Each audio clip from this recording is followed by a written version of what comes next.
এই আসছে শিগগিরই ঘোষণা হবে ঋতিক রোশন অভিনীত ক্রিশ 4।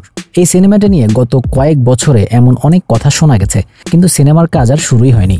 এবার সিনেমাটি নিয়ে নতুন জটিলতার খবর প্রকাশ্যে। ভারতীয় গণমাধ্যমগুলো জানিয়েছে বিনিয়োগ জটিলতায় সিনেমাটির কাজ আবারও পিছিয়ে গেছে। ক্রিশ 3 মুক্তি পেয়েছে এক যুগ আগে। নির্মাতা রাকেশ রোশনও অনেক দিন ধরেই চাইছেন এই সুপারহিরোকে আবার পর্দায় নিয়ে আসতে, কিন্তু ক্রিশ 4 দেখার জন্য দর্শকদের হয়তো আরও কিছুটা সময় অপেক্ষা করতে হতে পারে, কারণ নতুন এক জটিলতায় পড়েছেন নির্মাতা। সব মিলিয়ে ক্রিশ 4 এর বাজেট গিয়ে দাঁড়িয়েছে 700 কোটি রুপি। এই বিপুল অর্থ দিতে রাজি হচ্ছে না কোনো প্রযোজনা প্রতিষ্ঠান। বলিউড হাঙ্গামা জানিয়েছেন এত টাকা লগ্নির ঝুঁকি নিতে রাজি হচ্ছেন না কোনো প্রযোজক। সিনেমাটির অন্যতম প্রযোজক হিসেবে যুক্ত ছিলেন সিদ্ধার্থ আনন্দ, ঋতিকের বন্ধু তিনি।